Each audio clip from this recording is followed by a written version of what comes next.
I'm here with Terry Haas from HGTV. Most of you know her from the TV show Designed to Sell.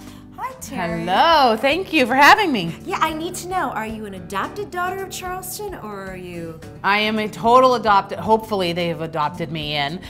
Grew up in Pittsburgh and then spent time in Atlanta and DC, and then 3 years ago moved here. And I absolutely love it. Do you? Absolutely love it. Now, when you're shooting your show, where do you go? Do they come here? Do you go there? I am lucky enough that they have allowed me, that I get to fly back and forth and be there for the shoots and then get to come home. And what city is that? I do DC, Virginia, and Maryland. So I'm tri-state at this point. And your brother also is on this show. Yes, very lucky. My wonderful brother, handsome brother, Shane, actually hosts the show.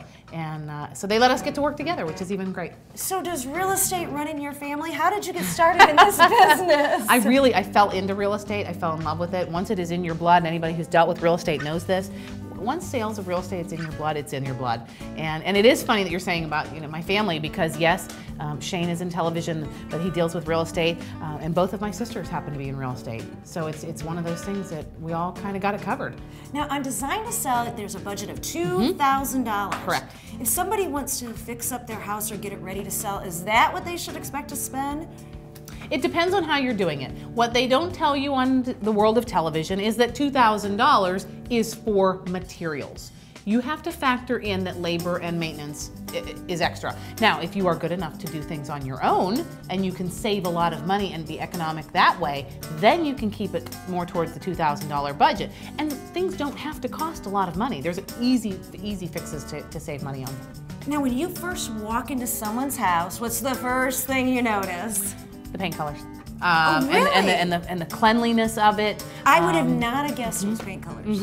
You want it to be very neutral, you want it to be very calming, you want it to be very welcoming. The smell is a big thing for me. You want it to be very welcoming, and you want to be treated as a house guest when you get there. Well, in my own house, I have a cinnamon broomstick, and I'll tell you, it does. Everyone comes in there like, oh, it smells so good in here. It depends. I mean, when you come in, you're either going to offend somebody or they're going to fall in love with it. Cinnamon is one of those things, like vanilla, that you either love it or you don't. So it really depends. And you're living there, so it's a personal choice. You get to do that. When you're selling it, it's a different game. Okay, let's say someone can't afford to hire you and have you come in. What are some basic things that they must do when getting ready to sell their house? Don't forget your curb. You have to start from the outside, because you have 7 to 10 seconds to get me to get out of my car, because if I don't see that I like the front of your house, it won't matter what the bathroom looks like. So you want to make sure that everything from the front, the curb appeal looks fantastic. Then you get inside. So cleaning is the cheapest way to do things. Put out flowers, a welcoming mat. Exactly. Don't forget the handle on the front door. Should be shiny and pretty. Paint the front door. Easy, inexpensive fix. Cut your grass. You don't want it to look like a jungle when you drive up, and you want it to look manicured, and you want it to be pretty. And there's really inexpensive ways of doing things. It doesn't have to cost a lot of money. The goal is to make money on selling your house, not spending a lot of it. Now, I have read your book online, and one of the tips you have in there that I think is fantastic, and it's something so basic: go ahead and get your house inspected before someone says, oh, I gotta pay to have an inspector come in. Well, the inspector comes in and they don't like this or that. I'm a huge advocate for this. I think it's a great idea. Face the elephant in the room ahead of time. Now everything is already done for you, and you can use this as an asset, and you can say, look, this house is in great condition. I've already done everything. Don't give the buyer or the potential homeowner a reason to negotiate. And one of the things I noticed on the show that you talk about is don't have your pictures all over the wall, your wedding picture, your family photo. Yeah. Uncle Joe at a party acting crazy. There's two schools of thought, and everybody makes fun of me because I always say, that they can't picture their own family in your house or in your living room. Yes, they can. They know what their family looks like. They know they've got cute kids, but it's a very personal situation. And these people are still strangers coming into your home. Don't let them into your life that well. You want to keep it private. If I wasn't invited to your wedding, don't show me your wedding pictures.